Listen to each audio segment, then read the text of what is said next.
Supreme court ने 10 जुलाई 2024 को मुस्लिम महिलाओं के अधिकारों के लिए दिया बड़ा फैसला, जिसे शाहबानो 2.0 नाम से जाना जा रहा है।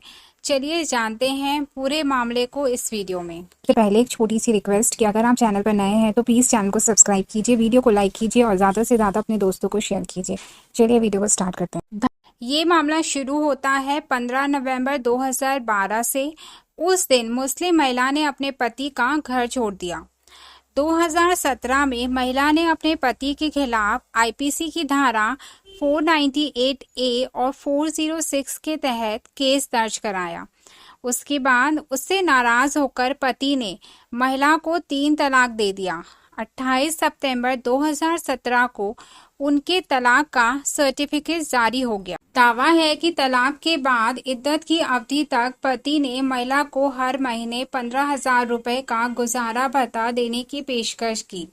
इद्दत की जो अवधि है वो 3 महीने तक होती है, लेकिन महिला ने इसे लेने से इनकार कर दिया। इसके बजाय महिला ने फैमिली कोर्ट में याचिका दायर की और सीआरपीसी की धारा 125 के तहत गुजारा भत्ता देने की मांग की। 9 जून 2023 को फैमिली कोर्ट ने हर महीने 20,000 रुपए का गुजारा भत्ता देने का आदेश दे दिया। फैमिली कोर्ट के फैसले को पति ने तेलंगाना हाई कोर्ट में चुनौती दी। 13 सितंबर 2023 को हाई कोर्ट ने फैमिली कोर्ट के फैसले को बरकरार रखते हुए लेकिन हर्जाने की रकम 20,000 से घटाकर 10,000 रुपए कर दी। पूर्व पति ने हाईकोर्ट के फैसले के खिलाफ सुप्रीम कोर्ट का दरवाजा खटखटाया। उसने दलील दी कि एक तलाकशुदा मुस्लिम महिला को सीआरपीसी की धारा 125 के तहत याचिका दायर करने का हकदार नहीं है। मुस्लिम महिला पर 1986 का मुस्लिम महिला तलाक पर अधिकार का संरक्षण कानून लागू होता है। उसने ये भी दलील दी कि 1986 का कानून मुस्लिम महिलाओं के लिए ज्यादा फायदेमंद है। सुप्रीम कोर्ट का फैसला।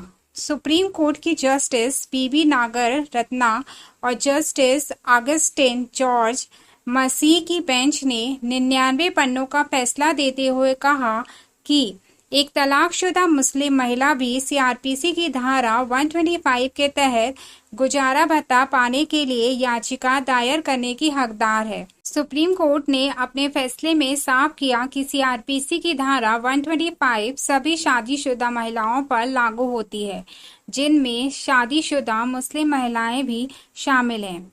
अगर किसी मुस्लिम महिला की शादी या तलाक स्पेशल मैरिज एक्ट के तहत होती है तो भी उस पर धारा 125 लागू होती है। अगर मुस्लिम महिला की शादी और तलाक मुस्लिम कानून के तहत होती है और उस पर धारा 125 के साथ साथ 1986 के कानून के प्रावधान भी लागू होंगे। तलाकशुदा मुस्लिम महिलाओं के पास दोनों कानूनों में से किसी एक या दोनों के तहत गुजारा भत्ता पाने का विकल्प है। मुस्लिम महिलाओं के तलाक पर कोर्ट ने क्या कहा? अगर 1986 के कानून के साथ साथ मुस्लिम महिला सीआरपीसी की धारा 125 के तहत भी याचिका दायर करती है तो 1986 के कानून के प्रावधानों के तहत जारी हुई किसी भी आदेश पर सीआरपीसी की धारा 127 sub clause 3 sub clause B के तहत विचार किया जा सकता है।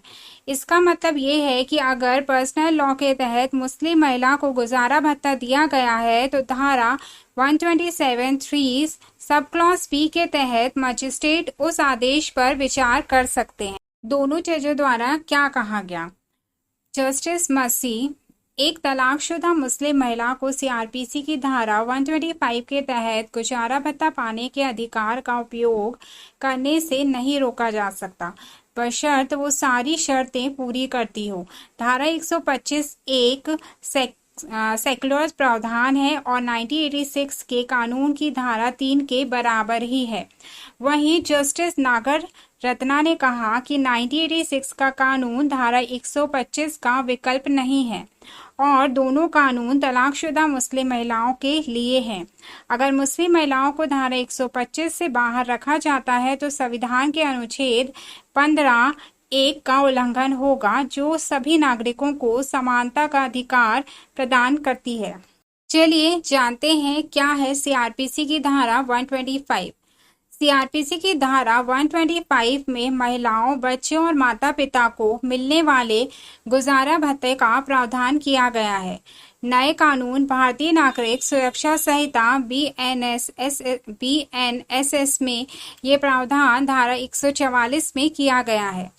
ये धारा कहती है कि कोई भी पुरुष अलग होने की स्थिति में अपनी पत्नी, बच्चे और माता पिता को गुजारा भत्ता देने से इनकार नहीं कर सकता। इसमें नाजायज लेकिन वैध बच्चों को भी शामिल किया गया है। धारा साफ करती है कि पत्नी, बच्चे और माता पिता अगर अपना खर्चा नहीं उठा सकते तो पुरुष को उन्हें हर महीने गुजारा भत्ता देना होगा। गुजारा भत्ता मजिस्ट्रेट द्वारा तय किया जाएगा। पत्नी को गुजारा भत्ता तब मिलेगा जब पहला वो खुद तलाक ले या दूसरा उसका पति तलाक दे। नेक्स्ट पॉइंट है कब तक मिलेगा, तो जब तक महिला दोबारा शादी नहीं कर लेती। नेक्स्ट बताता है गुजारा भत्ता पाने की हकदार नहीं होगी तो पहला, पत्नी बिना किसी कारण के पति से अलग रहती है, दूसरा किसी और पुरुष के साथ रहती है, या तीसरा फिर अपनी आपसी सहमति से अलग होती है। चलिए जानते हैं क्यों इस फैसले को शाहबानो 2.0 कहा जा रहा है। 23 अप्रैल 1985 को सुप्रीम कोर्ट ने शाहबानो मामले में बड़ा फैसला दिया था।